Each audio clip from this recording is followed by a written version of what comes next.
All right. Hey, how's it, everybody? It is later than it's supposed to be. We're going to say it's around, 5:18 West Coast time, shall we say. 8:18 on them there East Coast, and maybe 2:18 on the Hawaii Islands. Yes, that is right. It is Chatter with Statter. I am Matt Statter, and we are running late today for a legitimate reason, sort of. I mean, it all comes back to poor planning on my part, not even gonna lie. But we are here. Yes, indeedy. Okay, there we go.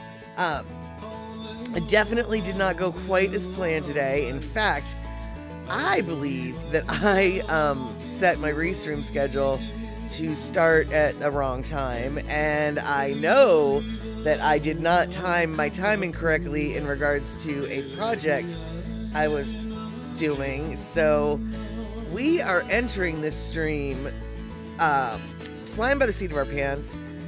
Things might not be what they need to be, so I'm trying to get them all set up. Now, of course,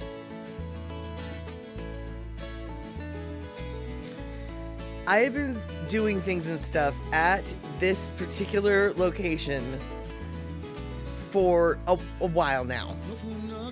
And Ashes has been at my side. Hey there, Rick.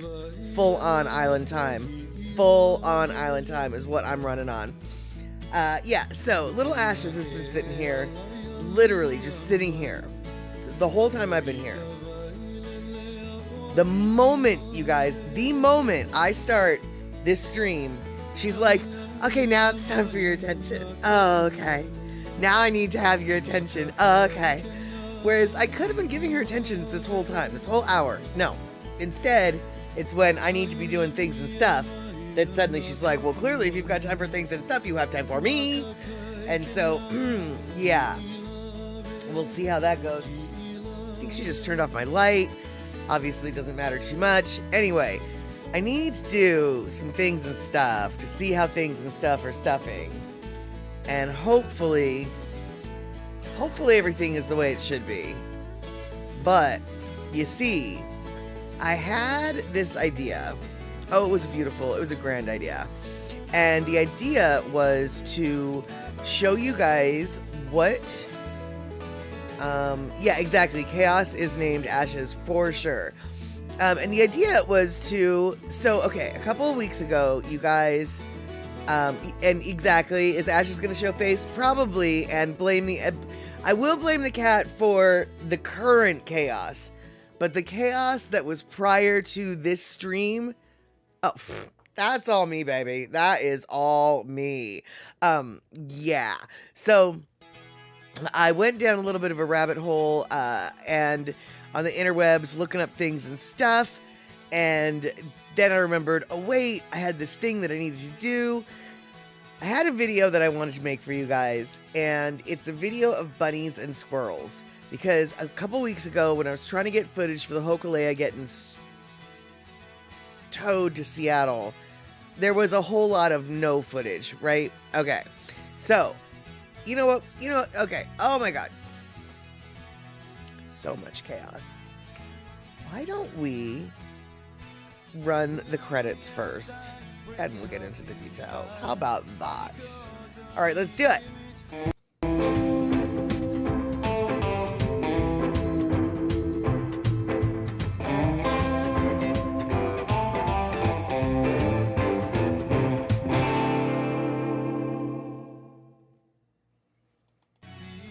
All right. Well, yes, Andre, Bunnies and Squirrels does sound like a cute kid's show, but I thought I would make a little version for grown-ups like ourselves, right? Okay, so trying to get some footage, and there was no footage of the Hokulea, and I was really, really bummed.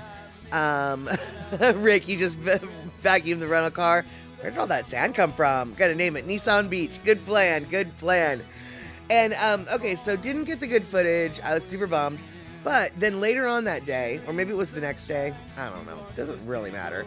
I was at my office, looking out my office window. Now, you have to remember, I work out of a home office. Not only do I work out of a home office in West Seattle along the Longfellow Creek watershed, I actually work at a home office that's down a at the dead end of a dirt road. And so where I work is very wooded, shall we say. And there's lots of things and stuff to see. Sometimes we used to see coyotes just resting in this yard. But we've seen hawks. In fact, we've had a bald eagle come and land in this particular backyard that you were going to see today, and hang out, basically, just hang out all 3 feet of it. And when I say 3 feet, I mean like, it landed on the ground and its head was like 3 feet off the ground, at least. I mean, it was a big bald eagle. So yeah, we're at the business end of a dirt road. And so, yeah, exactly. Dead end of a dirt road sounds like when thrillers start for a book. Well, it could be, actually. Plenty of strange things have happened at the dead end of that dirt road, shall we say. All right. So, Darlene, you are not the only one on Hawaiian Time today. Oh, baby doll, you ain't even close to the only one on Hawaiian Time today. I get the Hawaiian Time award, I think. So, I took this video, and it's a cute little video. It's like a 4-minute long video. However, and I think I've mentioned this, bunnies and squirrels, by nature of evolution, they're really hard to see, you guys. I mean, they're like built for camouflage. Holy flirking snit, they are built for camouflage. So this footage is already less than ideal because I'm taking the video through a glass window. And by the way, the window totally needs to be cleaned. But, this is spur of the moment footage, and I'm like, oh, there's bunnies, oh, there's squirrels, oh, there's squirrels and bunnies. So I took this footage, and then I stitched the little bits of the pieces together, and I realized, cute video, but very difficult. Even though I know what I'm watching, it's kind of hard for me to see what I'm watching, because the bunny and the squirrel are so camouflaged. And so I thought, okay, well, this is a great time to expand my learning and to figure out how to do some video editing that entails zooming in, zooming out, etc., etc. And I watched this 5-minute video course. It looked super flippin' easy. And Andre, I have actually considered putting out the GoPro in the front parking area, because the drama in the berry patch versus the drama in the little backyard that I've got, like, there's a lot that goes on. I'm gonna just tell you right now, there's a lot of nature, and I really do enjoy it. So I have been thinking about doing sort of a trail cam thing. But anyway, so I thought I'd take I'd take advantage of learning how to do some zooms and things and stuff. So I watched the video and I was like, okay, cool, that's super easy, because it really actually is super easy once you do it right. So I went through and I did it, and everything, it was wrong. I mean, things were doing, I don't know how I did what I did, frankly, because the tutorial only told you how to do things right. And they didn't really tell you, like, if you forget this one key step, it's gonna go wonky this way. And so I forgot this one key step and it went wonky this way in ways I don't.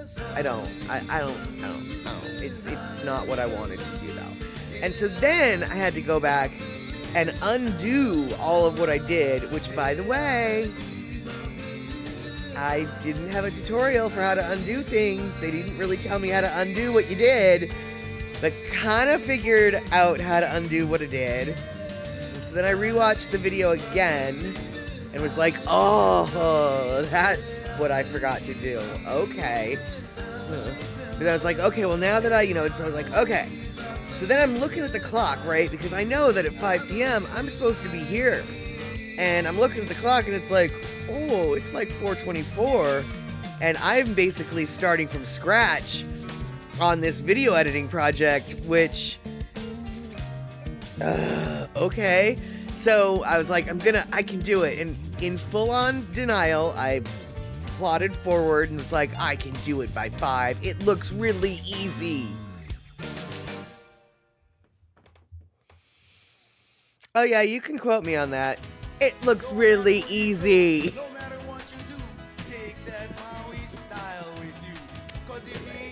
Actually, it wasn't that difficult, but it was a lot of tediousness and steps and whatever. And so, it's getting to the end, and I'm looking at the clock, and I'm like, oh my god, it's 5:02, and I haven't finished it yet. So I was like, well, good enough at this point. It's like, good enough. And so then I was like, all right, well, now I have to render it. Like, now that I'm done editing, I have to, like, sew it all together and make it one beautiful piece to then present to you guys, because that was the whole point. Earlier this week, I was like, you're not going to do the Sunday show unless the Bunnies and Squirrels are ready. And, Rick, no one can explain software, so you just brute force what you want out of it, if can, right? Yes, exactly, Rick, 100%. So it's 5:02, I'm like, screw it, I'm doing it, I'm rendering it. Boom, click-a-doodle-doo, I go and I start rendering it. And so then I'm like, all right, I noticed that there's something in my teefuses earlier today that I obviously did something, so I need to go brush my teefuses. I need to figure out what the heck it is. Oh yeah, comb my hair? No, we don't have time for combing the hair. So, I gotta go put up the blinds, which I forgot part of the blind part. I have to turn on the light, put up the backdrop, blah, blah, blah, blah, put on a shirt, and, figure out whatever, and then I have to turn on my streaming software and set up the thing. Well, here's the deal. I thought I could do all of that while the video was rendering.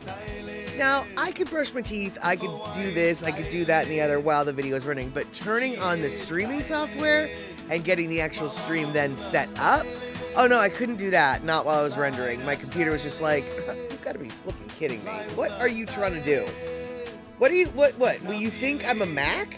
This is a PC. You think I'm a Mac? You think I can do all this video editing, rendering, and get on the interwebs? 2 different, whatever. You've got to be kidding me, girl. And so I had to wait for the video to finish rendering. And then I had to do the thing and do the whatever and start the thing. And so now, half an hour later, we're here. And we are getting rated by Terry in Scotland with 9 flippin' viewers. Holy flirkin' snit. And, yeah, I definitely felt the rush. And so what we're going to do today, after we say aloha to all of the raiders, looks like Kayla is coming in. And then obviously Terry is coming in as well. We'll see who else is hitting the scene in just a few minutes, most likely, because they'll probably be all, hey, aloha, Molly, like Gina over there, coming in from Terry's stream. Super stoked that Terry's able to come in, and you guys basically haven't missed diddly flirking snit, because I started the stream late, and all you missed was the excuses, nothing but excuses, for why the stream was late. But that's right, nothing but excuses. And yeah, exactly, Andre. I rendered my computer out basically, and we've got Photo Luke Hawaii in the house. Excellent. Photo Luke might be able to understand that sometimes video edits take a time to render into their final form, and it is in the rendering where you basically just sit there helpless, waiting and hoping. And so, yeah. So that's where we were. Now, now that Photo Luke's in the house, I'm not at all feeling self-conscious about my lack of video editing skills or anything. Nope, not at all. So, what we're going to do right now, because this is exactly what, let's see here. Okay, Elaine, aloha, Molly, it's on Twitch too. Cool, but I'm hoping it's also on, it should be on YouTube as well. But the question is it?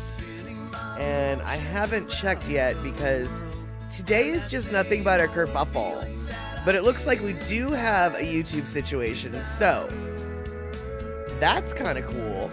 For once, we're maybe doing something right. Okay, hold on. The next question is... And we have background music? Good Lord. Oh my goodness. You guys, we might have actually started a show properly. So, alright. Photo Luke. Oh, you're out here at the Bond dance practice? Gotcha. Well, Photo Luke, even though you can't hear what I'm about to say, I'm apologizing for what you're about to witness because, yeah,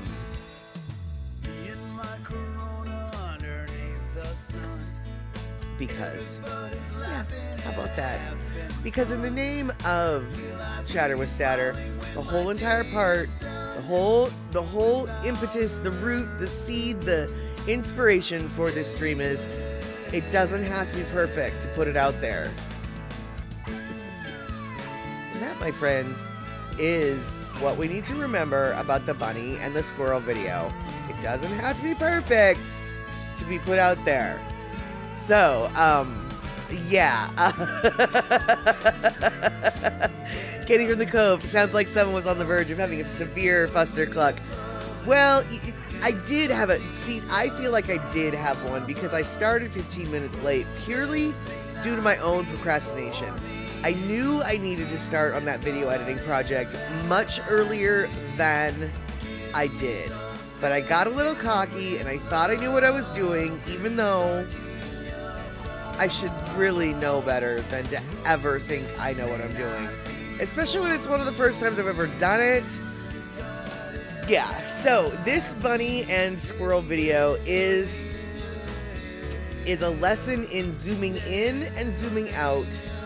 It's not all the way finished. The last part of the video I had a different vision for. I had more plans for, but as I said, we ran out of time. But I don't care, because we're going to show the video, even though it is not perfect, not even close. But what we're going to see is, we're going to see 3 different videos that were linked together.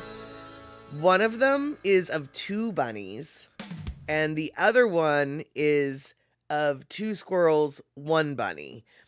Hopefully...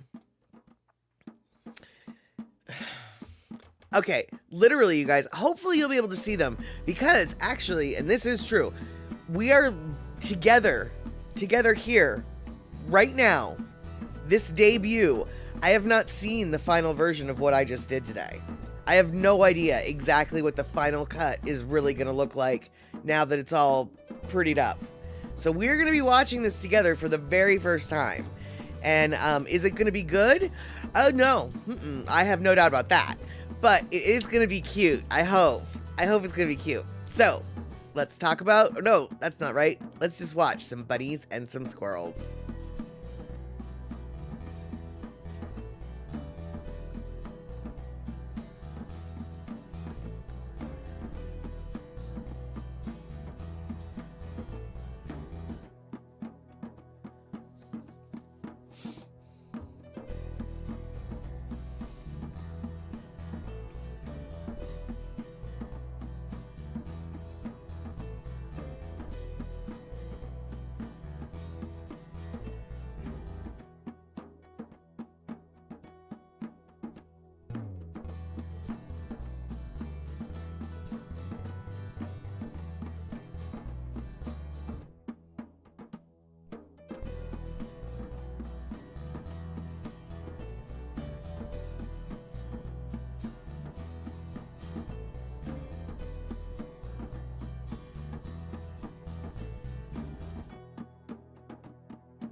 just trying to get it right.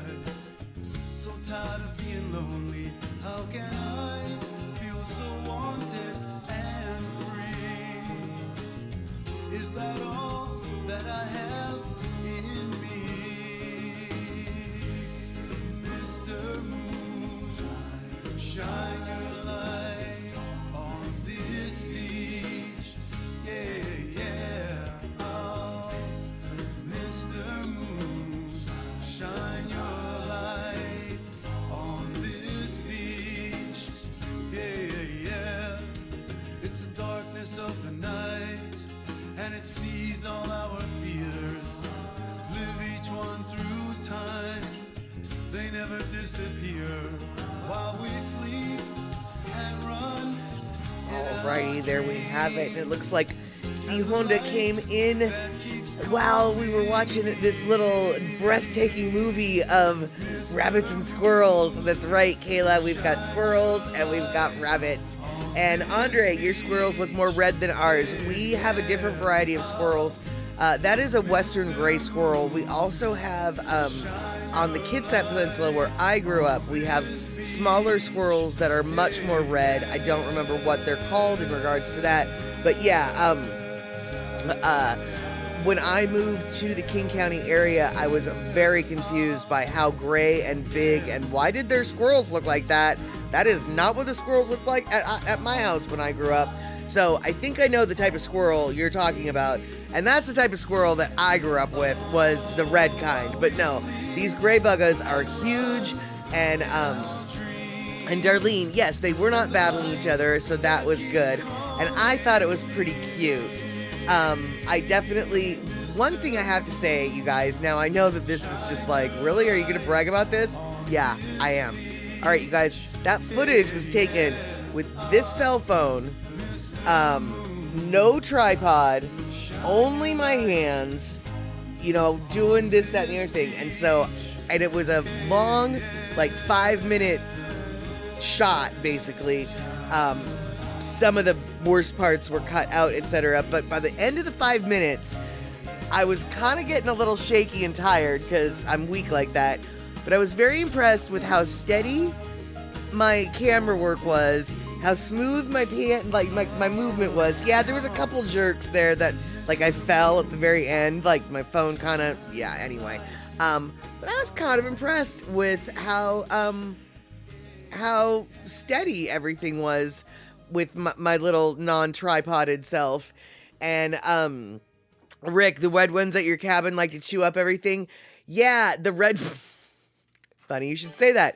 The red ones that I grew up with have a really big habit of getting into, like, they like to get under, like, you know how sometimes the barbecue grill covers, you know, that you get are like waterproof on one side, but they've sort of got like a furriness on the inside.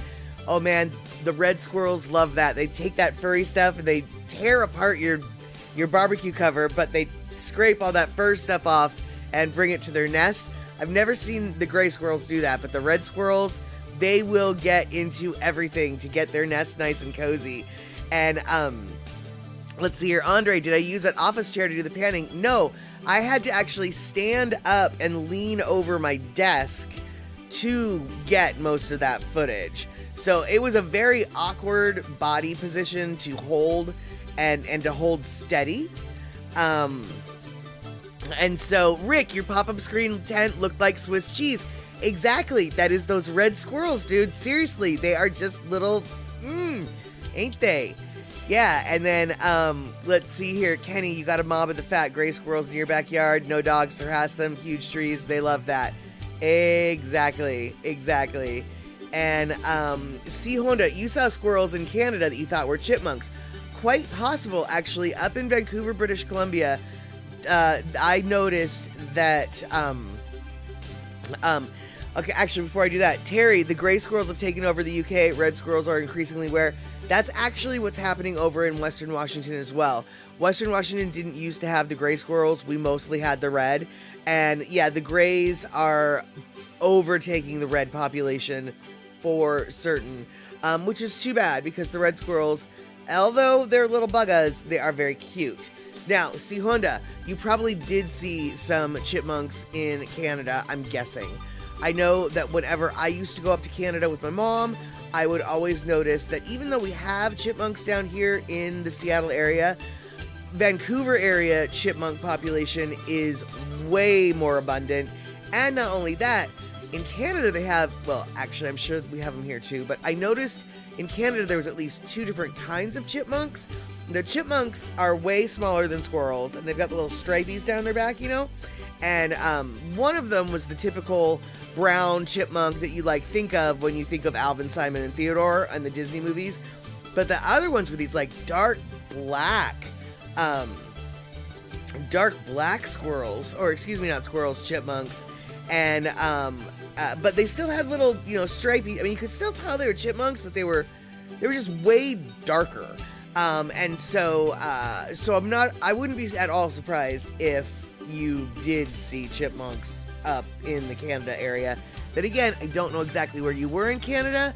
I can only speak of my experience in the province of British Columbia, because I can tell you right now, I've never seen one in the province of Alberta.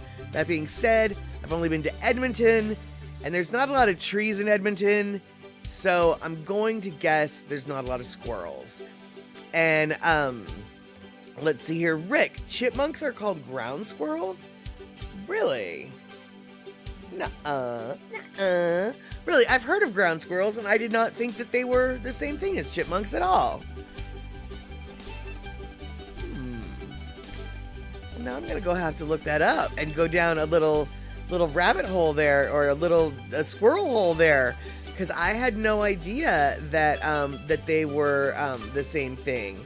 And let's see here. Darlene, you never saw the dart chipmunks, but chipmunks can be destructive in the flower and garden beds. You're not a fan of them because of that. Not at all surprised, actually, that they are. Yeah, squirrels love those little those tulip bulbs. Rick, no. You might be right. Like, I want to make that connection. I literally had no idea. And so I want to, oh wait, so eMusic is like Wisconsinites make their own language. Got it. Because here's the deal. We do have ground squirrels in the state of Washington. They're usually considered endangered. And I did not think that the chipmunks that I see are... The chipmunks that I see are endangered? Dang, there's an awful lot of them for being endangered. I'm just very curious about, that, because quite honestly, oh, you're going to clip that? Good. But quite honestly, I've always known what a chipmunk was, and I never thought I knew what a ground squirrel was. So, like, have I always known, but just didn't know that I knew? That's really what I want to find out. And let's see here. Terry, you had a gray squirrel in your backyard in Texas, Quanah, Texas, I'm going to assume.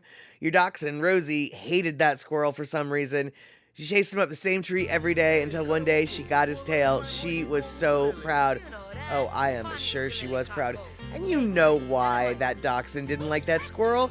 That dachshund was bred to despise rodents like squirrels. I mean, that dachshund was made to chase after that type of thing. Gotta get it, Dad. Gotta get it, Dad.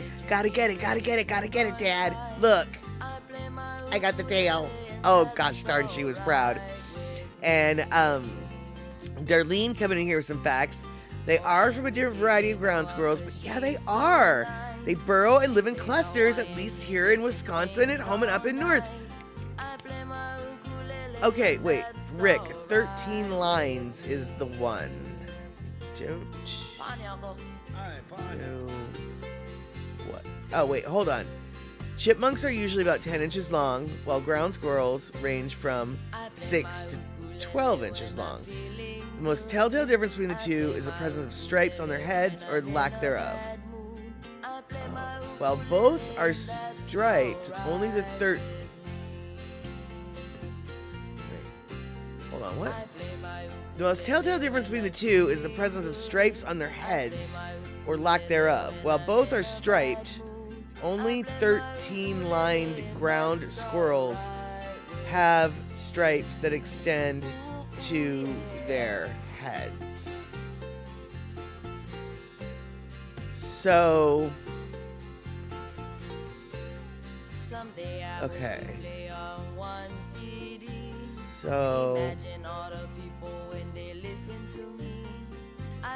So let me understand, because I'm slow today, clearly. If they've got stripes on their heads, they're a ground squirrel. But if they don't have stripes on their heads, they might be a ground squirrel, or they might be a chipmunk.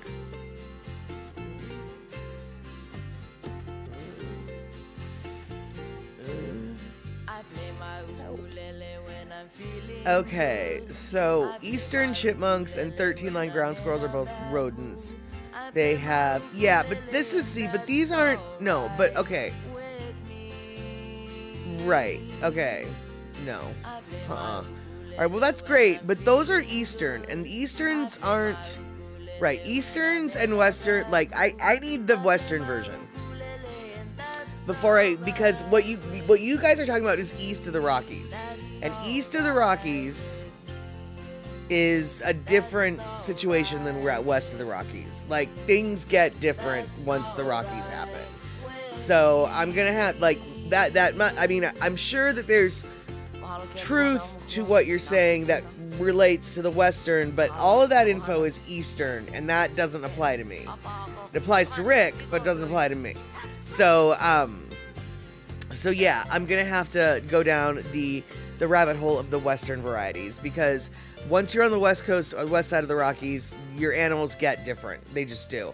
Not all of them. Things that can fly, like ravens and crows, they're generally they travel.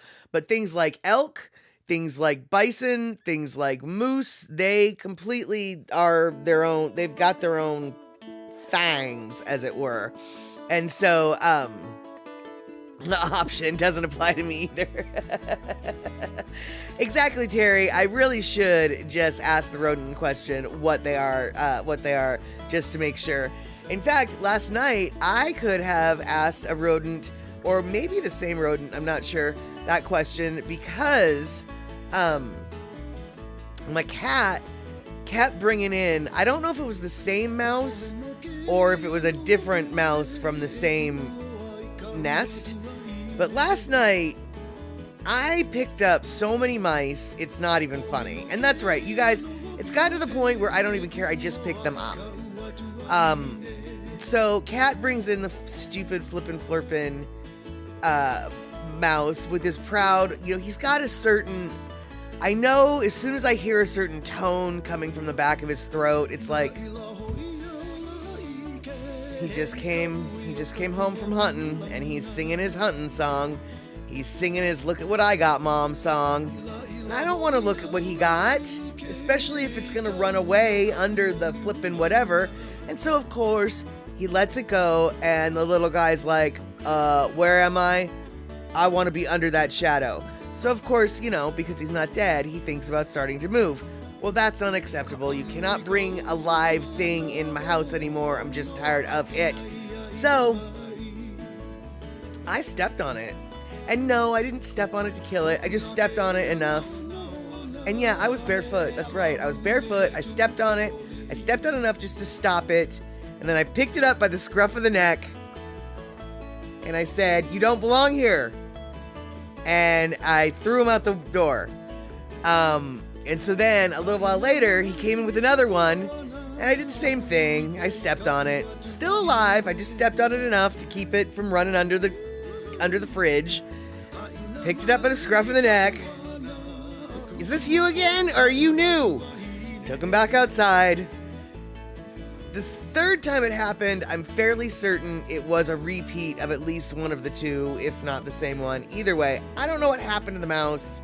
But every time he came in the house, I picked him up and put him back outside. Because I'm stupid like that. And I'm just tired. I'm tired of, like, having to look for a box or a jar or whatever to trap the thing in. It's like, if I can just pick it up with my fingers. I'm gonna flip and flirp and just pick it up with my fingers. And yes, I did wash my hands every single time. But, A music, exactly. Gotta keep them from getting into the dishwasher.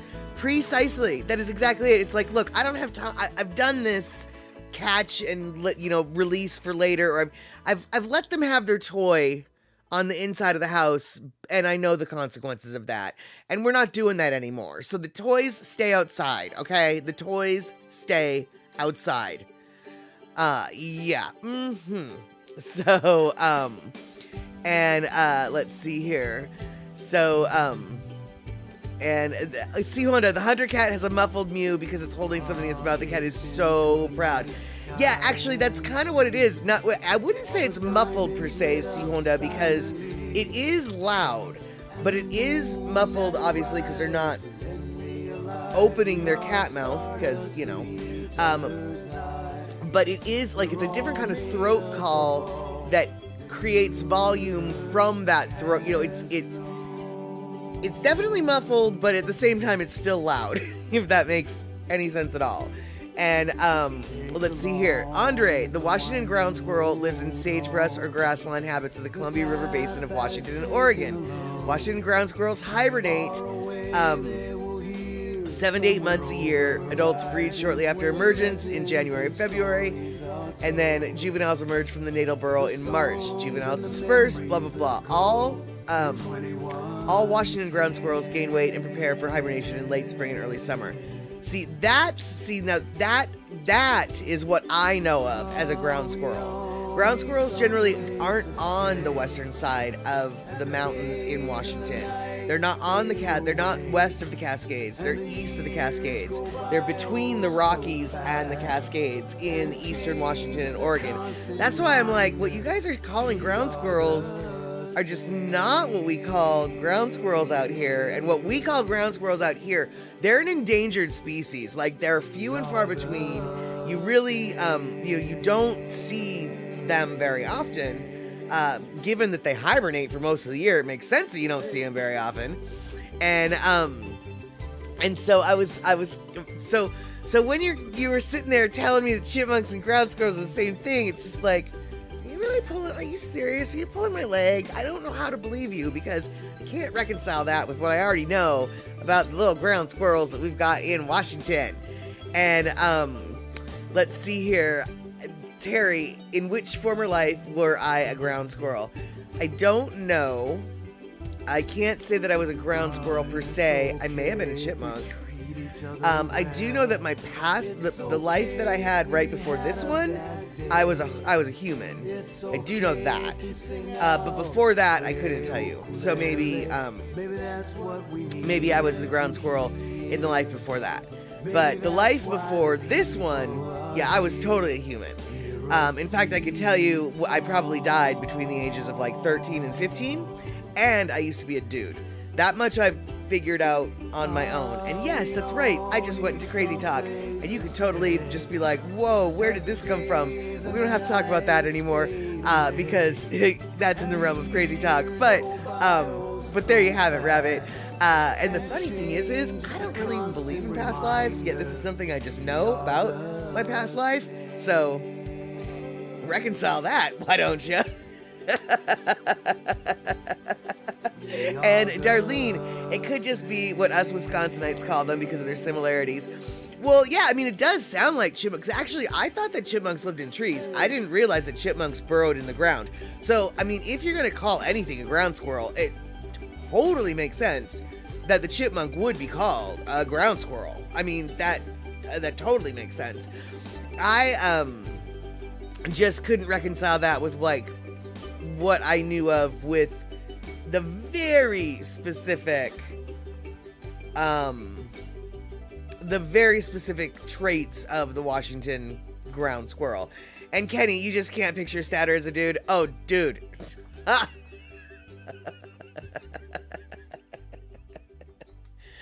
Oh, dude, you have no idea.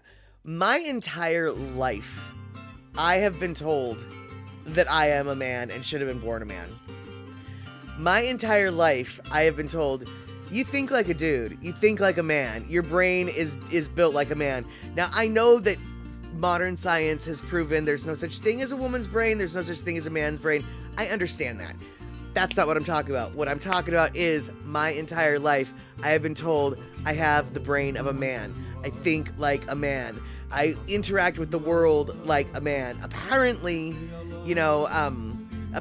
using weird things like north, south, east, and west when giving directions is considered a male trait, whereas I'll consider it like giving you directions.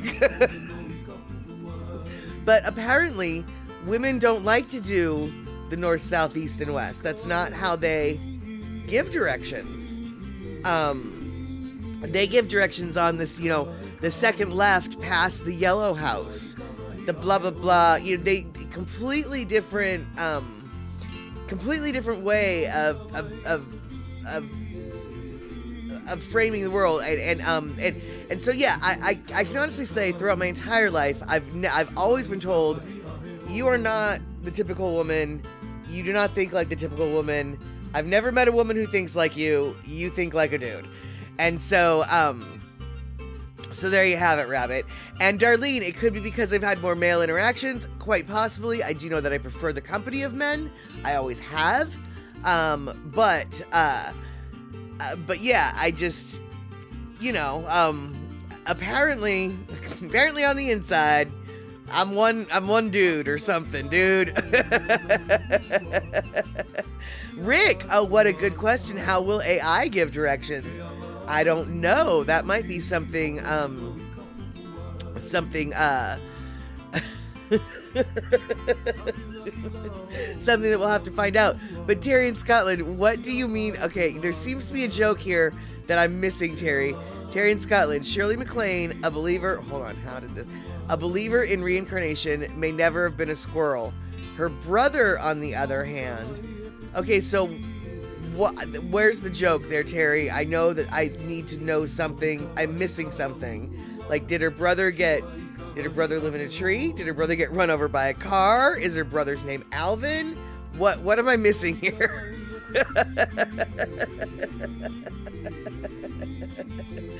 And oh my goodness, YouTube side, shakalak, just got in. The storms here made for a nail biter of a drive, but you kept your hands on the wheel. Excellent, excelente. And see, Honda, I use east, west, north, south, if you actually know which direction it is. Right, now there will be there are some times where it's just like, I have no reference of direction, and then I will have to not use that. But if but if I know north, south, east, or west, I will definitely give that. And then, when I get the look of blank stare, which I get mostly from women, I will then adjust my ability, the way in which I give the directions. But yeah, it is what it is. I have no doubt in my mind that Shock has probably been told in her life that she thinks more like a man than a woman. Some of us chicks just are like that. And Terry in Scotland, her brother is Warren Beatty. I still don't get it. I still don't get the joke. Help, Terry. Okay, so now I expect the joke not to be funny because you're gonna have to explain it to me, but can you can you explain it to me? Because I'm feeling really stupid right now, and I kind of actually now really want to know. And Andre, you're right. AI will give you directions like a guy, because guys are the ones who program them. That's true. That's true. And so let's see here.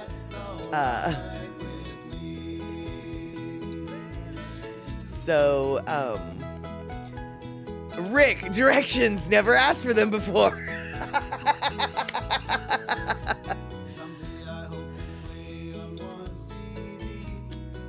Rick, you might have just proven my entire hypothesis about me thinking like a man wrong.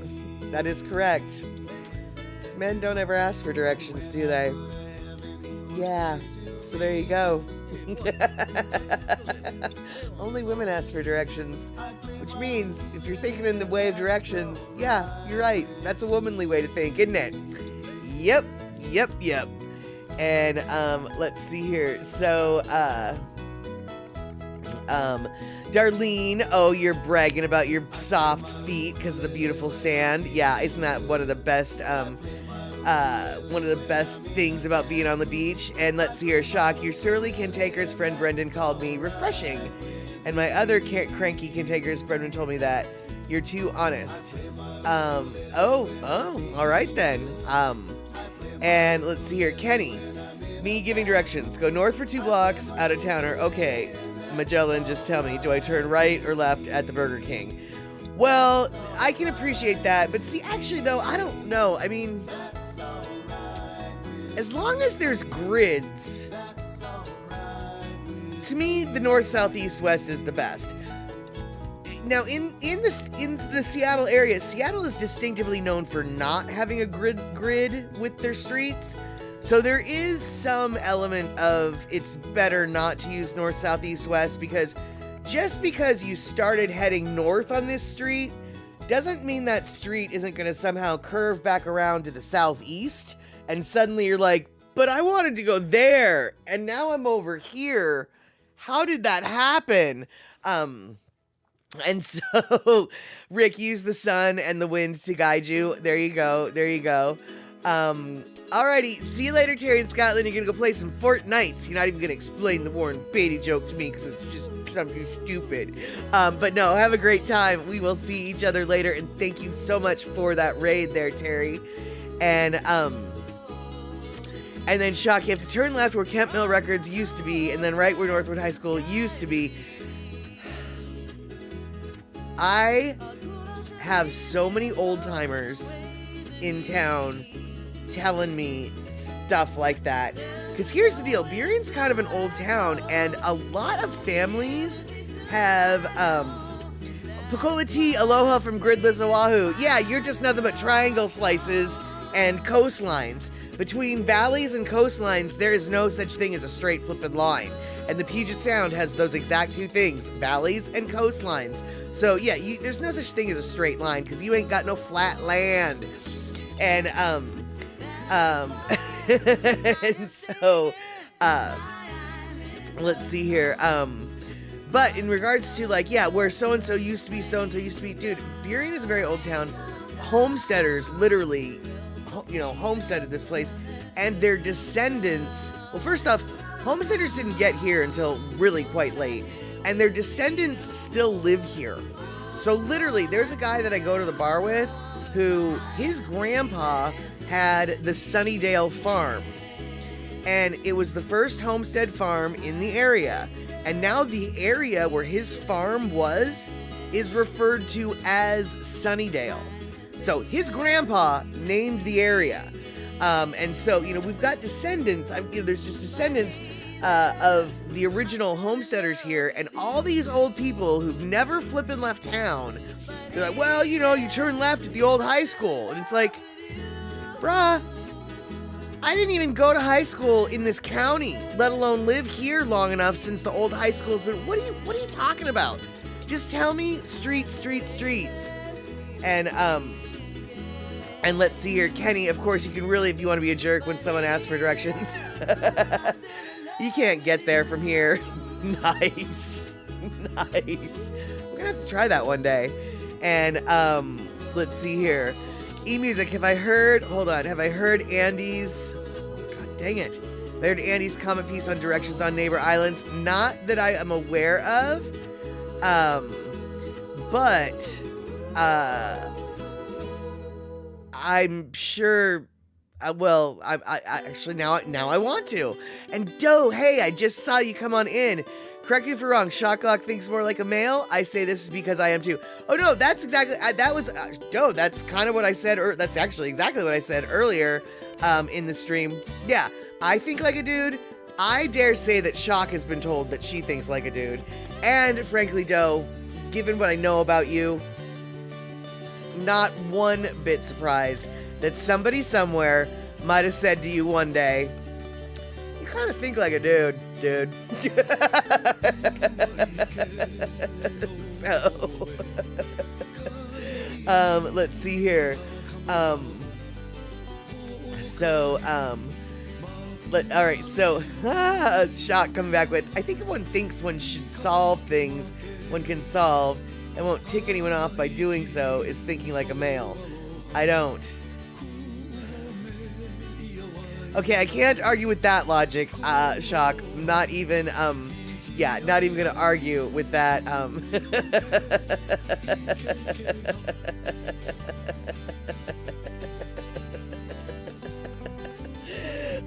yeah, so let's see here. Nicola T, you've been accused of thinking like a teenage boy. There you go. That is so funny. And then let's see here. Andre, hey, I know how to get to the Sears Park by looking for the Dairy Queen and turning towards the Puget Sound. Yes, Andre, except for here's the deal. You don't know which direction the Puget Sound is from the Dairy Queen unless you know, because you can't see the water from the Dairy Queen. And so you don't know. But as you were saying, Andre, up earlier, let me find it so I can quote you wrong. Let's see here. Nope, that's not what you said. Well, it is what you said, but that's not. There we go. Andre says, man, I did get tripped out about how many streets you got in Seattle that have compass directions on it, like 152nd Avenue Southwest. There's a reason for that, actually, Andre. And the reason will both baffle and anger you, probably. But what I'm going to do is I'm going to draw for you a section of streets that is right by my house, and you will see why things are what they are. So, in Seattle, avenues run north and south. Period, end of story. That's just how that works. In Seattle, streets run east and west. That's just how that works. Now,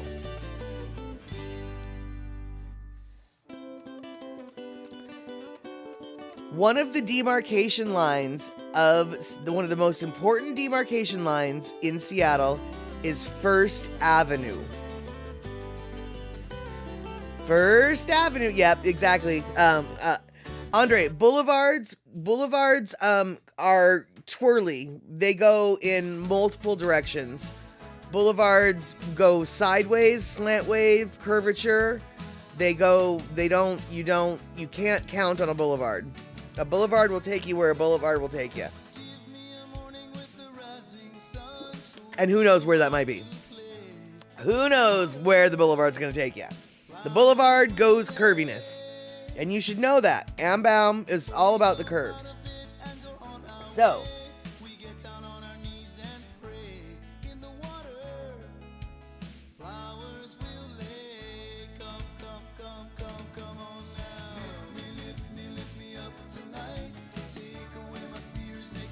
all right, this map is gonna be backwards, I guess.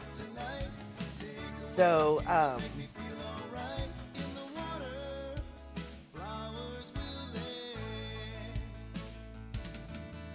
all right, and this is piss poor.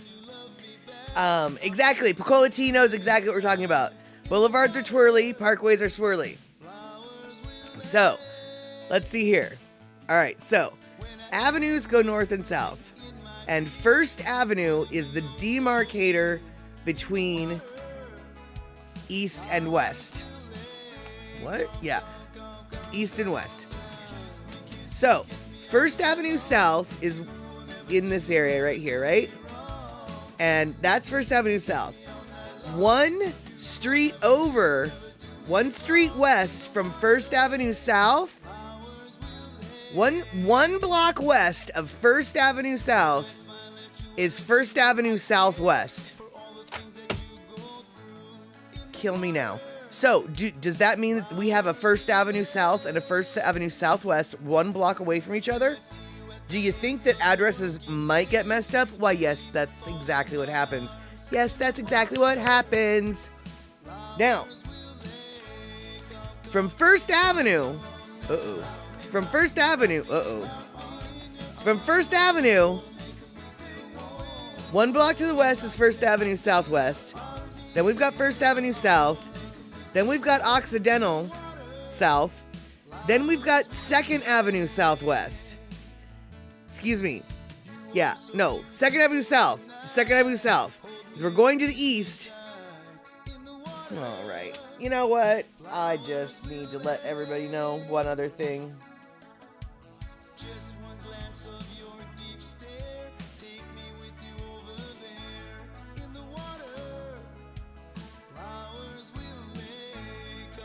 We've got sections. We've got Southwest, South, and Southeast. Southeast is far, far away. Southeast is far, far away. But when you're in the South and Southwest sections, you're going to end up with First Avenue, next one to the west, First Avenue Southwest. Next one to the west, 2nd Avenue Southwest, 3rd Avenue Southwest, 4th Avenue Southwest, 5th Avenue Southwest. I think we know how to count. So then if you're just going to this, if you're heading east, now you're in the South neighborhood. So you got First Avenue South, you got Occidental, you got 2nd Avenue South, 3rd Avenue South, 4th Avenue South, 5th Avenue South. So what you've got here is the First Avenue, we've got mirror images, sort of. So you've got First Avenue, and then we've got 1st, 2nd, 3rd, 4th, 5th South in this direction, and we've got 1st, 2nd, 3rd, 4th, 5th Avenue Southwest in the west direction. So you're looking at like a 2nd Avenue Southwest is literally 3 blocks from a 2nd Avenue South. It's kind of weird. No, Occidental isn't in the east. Occidental is east of 1st Avenue South. Occidental is east of 1st Avenue. If you go to downtown Seattle into Pioneer Square, and you go through Pioneer Square on 1st Avenue, which is the main drag through Pioneer Square, the next street over to your east is Occidental. The next street after Occidental is 2nd. I don't know why. That's just how they named it. Anyway, that particular set of streets it runs north and south through almost the entire county.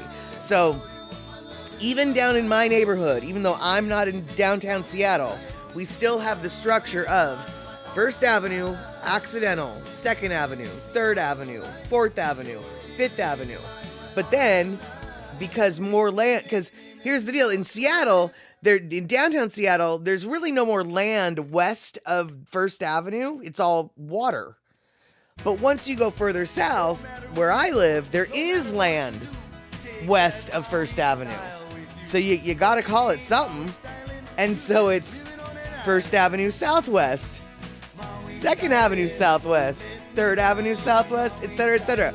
It's such an insane way to deal with the streets that Wikipedia actually has. If you can go Wikipedia, Seattle street logic, or the Seattle street design or whatever, there's an entire Wikipedia article telling you how the method to the madness. And here's the deal. The method to the madness seems insane at first, but once you know the logic, it actually is beautiful. It very much helps you, because anything above X Street is anything below, I believe it's Andover is going to be south. Anything north of Andover is just going to be regular. Anything north of Green Lake, I think, is going to now be in the northwest, northeast type things. You know what neighborhood you're in, basically, based solely on those compass directionals. Because literally, actually, check this out.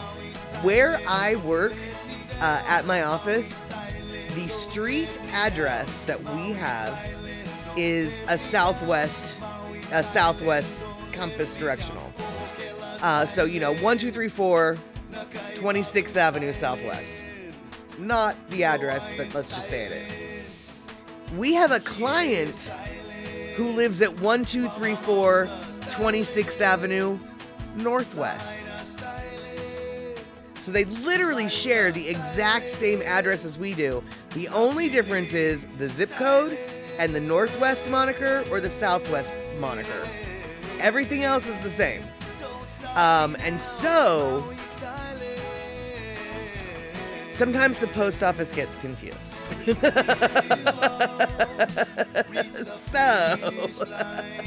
Yeah. But like I said, there's literally a Wikipedia article on the randomness that is the Seattle streets. And let's see here. So, and Pecola Tea, yeah, and then Pecola Tea coming in with the real historical details. Some of the founding families in Seattle, the Maynards, the Denny's, and the Jameses. You cannot forget the Jameses, because I think it was the James Street that really threw the stickiest of wickets into the Maynard-Denny feud. So the James family, the Denny family, the Maynard family, all founding families, all of them had big, rich mansions on the hillside of Seattle, and each of them had their own set of plans for Seattle. And one of them had a grid plan, one of them had a pie-shaped plan, and one of them didn't give a flying fork what. He just knew that he wanted a straight line from his house to the wharf. And he didn't give a flying fork what the plan was. His driveway was going to go straight from his house to the water. All y'all be damned. That's James Street, by the way. Also, fun fact, Skid Row, James Street. Skid Row, named after the logs that were skidded down it to the waterfront. And, soon to be thought of as the street where you go to when you're on hard times. But actually, Skid Row did have a functional function when first named that. And if you're looking for the original Skid Row, James Street, Seattle, Washington. And let's see here. And then Andre, you got the alleys that are named to the street next to it in downtown Burien. Oh no, they do that in Seattle too. Because there's sometimes businesses need that address, because sometimes businesses are operating out of the alleys. And so you have to, if your front door is in the alleyway, you have to have some way to demarcate, like, this is 153rd Street alley. Chinatown and the International District in downtown has a lot of businesses that work out of the alleyways. And so it's not super common in other parts of Seattle, but South Seattle, International District, very common, and Burien as well, to have alleyways with an actual name, which is, I will admit, kind of weird. So let's see here. Okay, so Kenny from the Cove. My old job was on W.S. Young Drive, W.S. being the initials of Mr. Young. The guy the street was named after. You would crack up, let's see here, hold on. Okay. You would crack up when it would be west-south, when people, wait, hold on, where did it go? It would crack me up when you hear people call it West-South Young Drive. Right, because what is west-south? That just doesn't, yeah, no, you don't, you're not from here, are you? It's kind of what I would be thinking every time I hear somebody say that. And let's see here, and yes, Darlene, the alleyways do have names too. Sorry to complicate matters, but they're definitely, the alleyways do for sure have names. And Rick, so the answer is listen to the address. If it says Southwest, go to the Southwest. Easy. Well, yeah, it is, but it is easy, but it isn't, because it's disorienting, because you're like, wait a second, I'm on First Avenue. I mean, like, I've even done this, and I've lived here before. I went to this one let me rephrase that. I tried to go to this one gas station that was at 8th Avenue Southwest. But my brain didn't comprehend that, so I went to the same address at 8th Avenue South, and it was like, this is a house. There's no gas station here. And it wasn't until like a year later that when I stumbled upon the gas station that I had been looking for that I was like, oh, I see what I did there. It is as easy as it should be to not get turned around. It's equally easy to be so confused. Like, but I just was on First Avenue. I know, but you don't want to be on First Avenue. You want to be on First Avenue Southwest. This isn't First Avenue Southwest? No, this is First Avenue South. First Avenue Southwest is 1 block over. So wait, First Avenue is right next to First Avenue? Yeah, that's totally right, dude. First Avenue is right next to First Avenue. What, are you new? Yeah. So, welcome to Seattle. Welcome to Seattle. And, yeah. All right, so you guys, Candy from the Cove, you're never lost. You're pioneering. I consider it wandering. I consider it exploring. That's to me. Actually, when I go to a new city, I kind of like to just sort of drive around so I can get a feel for where is what and what is where. In fact, I did that when I was in North Carolina once in a town I think called Bryson City. And Bryson City is a town that's a little bit out. It's in the Great Smoky Mountains, a little bit outside of Cherokee, North Carolina. Cherokee, we were going to go do something at Cherokee. Don't remember what. Doesn't really matter. All I know is, we were going to go fishing. And we had a host who was going to take us fishing. So they took us fishing out in Cherokee. And I knew where I was. And because of my wanderings, I knew exactly where we were. But the way they had taken us there was a way I wouldn't have gotten. I didn't know there or whatever. So as we're leaving, I'm like, I know where I'm at. I'm going back to town the way I know. So I take off in the other direction. And the guide is like, where the flying fork does she think she's going? That's not the way back to town. Actually, it is, but he didn't take me that way, so he didn't know I knew. So he's concerned, and he's like following me to make sure I don't get lost, and I don't get lost. So we get back into town, and he's just like, how in the heck did you know that route? And I was like, what do you mean, man? He's like, only locals know that road. And I was like, oh, dude, I took that road in, blah, blah, blah. I explored the area. And he's just like, that was a good back road you took, you know? And so I love to explore little back roads. I love to wander until I get lost. And it's just a beautiful thing. And let's see here. And well, and Andre, that is basically it. You in Seattle, because the roads really aren't very grid-like in Seattle. You kind of do have to just wander around until you're like, this is where I wanted to be. I don't know how I got here, but this is where I wanted to be.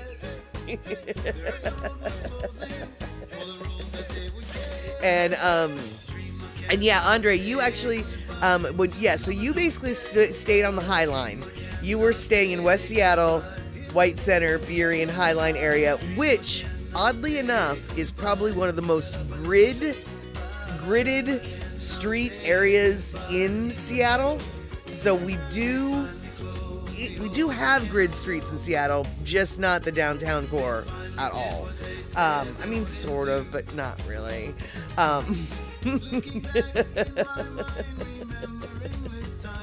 All right, so we started a little bit late. I think we're going to go a little bit late because I have this video that Picola Tea gave to us, donated to us, and I feel like we're a grown-up show now with affiliates in partnered stations. We've got partner station affiliate with our Las Vegas people. That's right. We have on-the-ground footage for where Zippy's Las Vegas is, just what state of construction it's in, and spoiler alert, it's just at the beginning stages of construction. But here we go. Real quick video taken by Picola Tea, and this is what Las Vegas Zippy's is looking like in the last 5 days or so.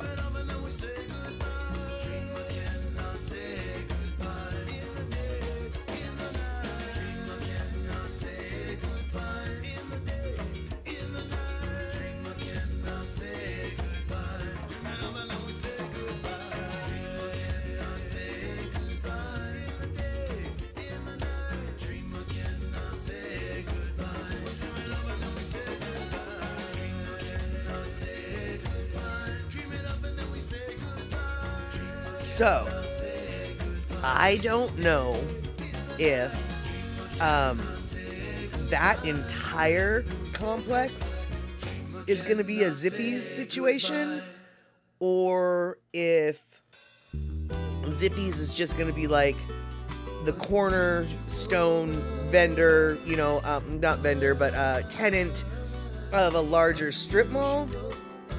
But I'm hypothesizing, and I don't know what I'm talking about here, but I'm hypothesizing that maybe that might be all of that building might be part of the Zippy's complex, in the sense that, like, they're gonna have to ship some stuff. Right, Picola Tea, that's what I'm thinking. It's supposed to be the restaurant plus the production kitchen for distribution. That's what I was hoping, and that's what I was thinking. And so, awesome, word on the street is what Picola Tea is saying. It's supposed to be the restaurant, right? So so my next then logic is two guesses, one of which is, does this mean maybe we could get some Zippy's chili in the grocery stores on the mainland? That's my first hope. My second hope is, or does this mean that this is going to be the distribution facility for more and future mainland Zippy expansionists, etc., etc.? And so, Andre, we have Zippy's chili on the mainland. Not everywhere. I can't find it anywhere. It might be in limited markets, but I can't find it up here. And we've got a pretty big Hawaiian community. I mean, it's not like the biggest in the States, but it's a bigger community than Las Vegas. Las Vegas is like, I don't know, number 6 or 7 in relocated, Hawaiians, whereas the Washington area is huge, huge Hawaiian population. So, so Berkeley's got it, right. But see, that's very limited distribution. So I'm wondering if they're going to have more major, better distribution to more major, better markets on the mainland. That's what I'm hoping. Because I have looked for Zippy's chili in every single silly Asian mart that I could possibly find in my neck of the woods. And actually, that's not true. There's a place in Kent that I saw that I need to go to.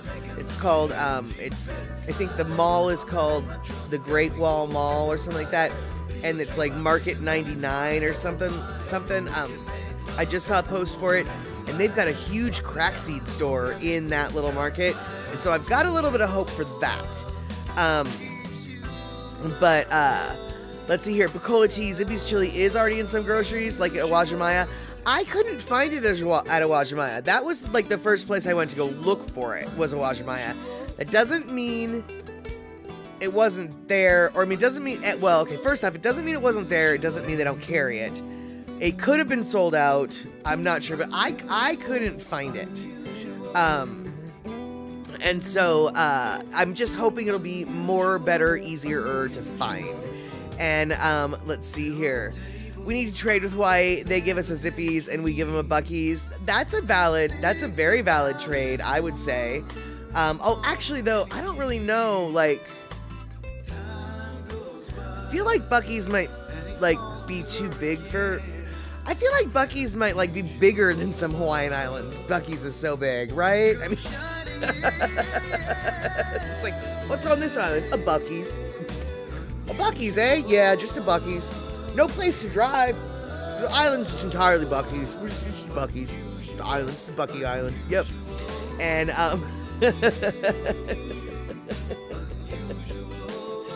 let's see here. All right, so let's see here. Well, Andre, I think it's safe to assume that Hawaii could be considered a southern state. I mean, it is the state that has the southernmost point of the United States in it, right? So, come on. Yeah. And Picola Tea, Buc-ee's probably could do well in Hawaii. Look at the Costco, for instance, top sales in the world. Not at all surprised, not even surprised that Hawaii has the top sales at Costco in the world, because everything is so flippin' expensive in Hawaii. Everybody's gonna do whatever they can to get the cheapest of the cheap, right? Right. And let's see here. Oh, Darlene, you hear that there's gonna be a new Buc-ee's being built in the Midwest. Nice. Curious as to where that might be. Lots of potential there. Yeah, exactly, Andre. You could do South Point Buc-ee's, right, on the Big Island. Oh, it's going to be in Wisconsin, Rick? Oh, awesome. Oh, yum. Well, actually, you know what?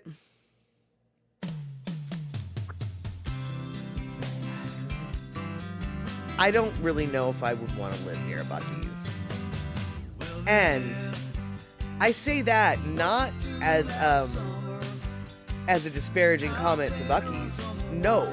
Nay. In fact, it's a disparaging comment towards me because I don't think I can control myself. I mean, those beaver nuggets are good. Those glazed pecans are good. That beef jerky's good. That brisket looks good. There's a lot of stuff. It's really good. And I don't really think I need to be left alone with a Buc-ee's. Thank you very much.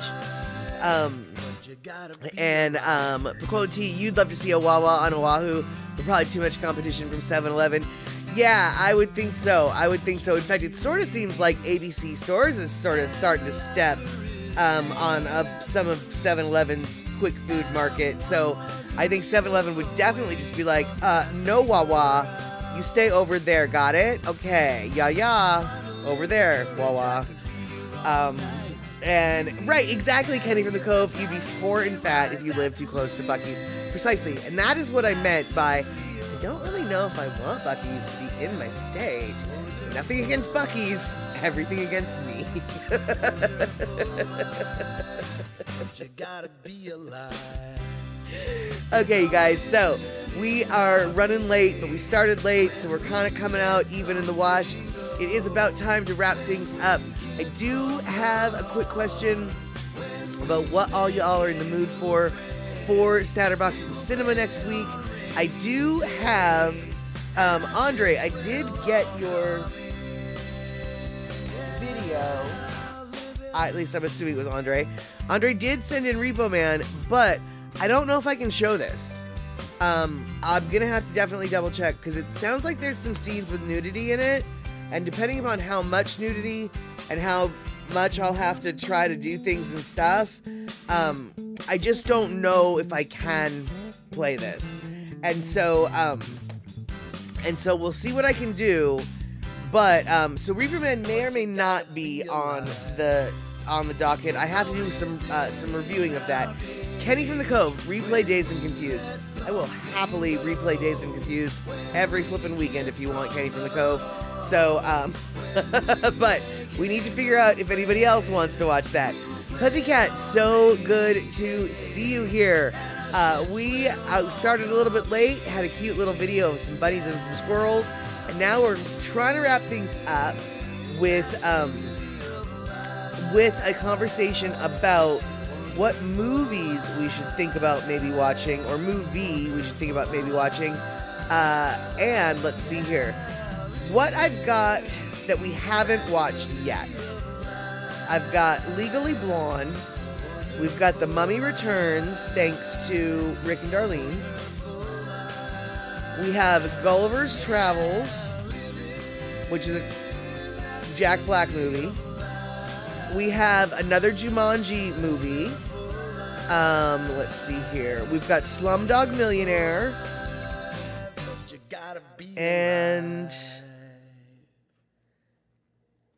And then those are all the movies we haven't watched yet. And so we also, of course, have Dazed and Confused as the rerun, as an option. So there we have it. And okay, yeah. And Kenny from the Cove, have I found yesterday? Yeah, you know, it didn't really, I don't know, it didn't really strike me as anything that I don't know. If we've got nothing else, I suppose, but it didn't really strike me as something that really garnered my attention too much. And no, I don't believe you have sent all the pretty horses, Kenny. And right here at the very last second, here we have the kitten who wants all of the attentions. So we're going to give the attentions to her. And let's see here. Yeah, in regards to the choices, there's a couple you'd like to see: Second Jumanji or the Slumdog. And yeah, and Gash is definitely so beautiful, but she's just cantankerous and shy. And so, let's see here. Yep, Sassy Ashes. That's it. Now she's just out of arm's reach because she knows. She knows.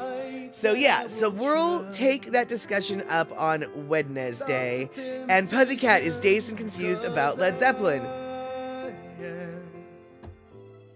Feeling happy. Your love. I feel Pussycat, have you never seen Dazed and Confused? this heart.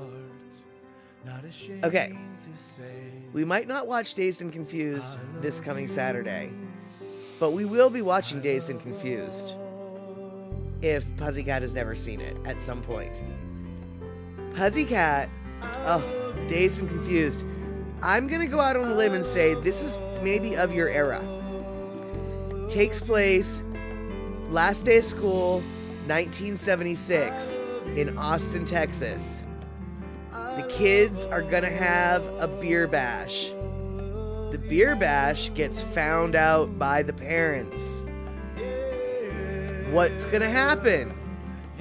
You'll find out what happens on Dazed and Confused. It's basically a story of the kids, the junior class. The junior class is going to be seniors this coming year. And then the freshman class that's coming in to the high school. It's a story about the last day of school before, like, their final year in high school, their first year in high school, and the choices they have to make, and the drunkenness that they get drunk, and the blah, blah, blah, blah, blah, blah, blah. Oh my God, it is such a great movie. It's a Richard Linklater movie. It is a great, yeah, if you've ever heard Matthew McConaughey, if you've ever seen the clip where Matthew McConaughey says, all right, that's from Dazed and Confused. And, so, it's just a wonderful little slice of life. And the funny thing is, there was one time when I was in Austin, I was in the back seat of a 67 Plymouth Fury, smoking a joint with my friend, and I look out the window, and suddenly I was like, man, I feel like I'm in Dazed and Confused. And my friend who grew up there turns the corner, and she's like, that's the high school Dazed and Confused was filmed in. And I was just like, no wonder I feel like I'm in Dazed and Confused. This is the neighborhood, because it was literally the neighborhood that they filmed it in. And so, yeah. So, and Top Notch Burgers is still doing business at that same location. That is so awesome. And so, so yeah, I think that, let's see here. Hold on, let's see. Okay, yeah, I think that you might enjoy, it was a cute little, you know, movie. And so we will have to check out Dazed and Confused. So next week, we're going to be talking about, or next Wednesday, we'll be talking about what we watch it on Saturday. Dazed and Confused is definitely going to be on the ballot. And yeah, I'll have a ballot better ready so we can discuss on Wednesday just what it is we are going to be, watching. And so I don't know. Oh, okay, now I know. Okay, never mind. I was like, what's all ew? Oh, no, never mind. I know it's ew. And yeah, Kenny, Dazed and Confused is a celluloid masterpiece. I totally agree. Not everybody has the affinity for it as I do, but for me, Dazed and Confused is one of those few movies that, like, if I had a television, and back when I did have a TV, if I'm flipping through the channels and there's a couple movies that if they are on, if I flip through and go, oh, this is on, it's like the remote gets put down and we watch. Dazed and Confused is one of those movies. Wizard of Oz is another one. And it looks like we've got Andre giving out the gift subs. Thanks so much, Andre, for giving out that gift sub to Give Another Type Of. And super stoked on that. And let's see here. And yeah, Kenny, I bet you did get to experience Austin in 1976. I was in Hawaii in 1976, so I did not get to appreciate the Austin times. But I can tell you this. In Hawaii in 1976, it was crazy times too. Totally. In fact, I dare say 1976 was just a bit of a crazy time. So, Rick, Wednesday is our last full day here, so we're probably going to miss the chat. Rick, you better miss the chat.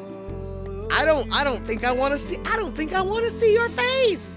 No, if we see your face, we'll be honored. But seriously, and by the way, Rick, by the way, Darlene, I've got a couple videos that I have not played yet that you guys have donated. Keep them coming, and I'm absolutely so thankful that you have been so generous sharing all of your videos, experiences, stories, and pictures with us. It was like I said, I think I said this to Darlene earlier in a message. It's like having a vacation. I'm getting a vicarious vacation. You're getting your vacation all over me, and I'm loving it. I'm just like bathing in your vacation runoff. And I just want to keep bathing in it. So, there you go. Okay. That is about it. We are running definitely late, but we have made up for that lost time because, you know, I started late, might as well finish late. We're at that hour and a half mark, hour and a half plus one, as it were. So thank you guys so much for hanging out. Thanks for the gift subs. Thanks for the biddies. Thanks for the resubs. And just basically thanks for hanging out, you guys. Didn't have much of a show today, and as it turns out, we were able to fill the time with everything and nothing, which is the best way to do it. Okay, I will see you hopefully on Monday, Daily Pigeon Live, and if we can't do that, 4 p.m. West Coast time on Wednesday. I'll see you guys there. Have a good one.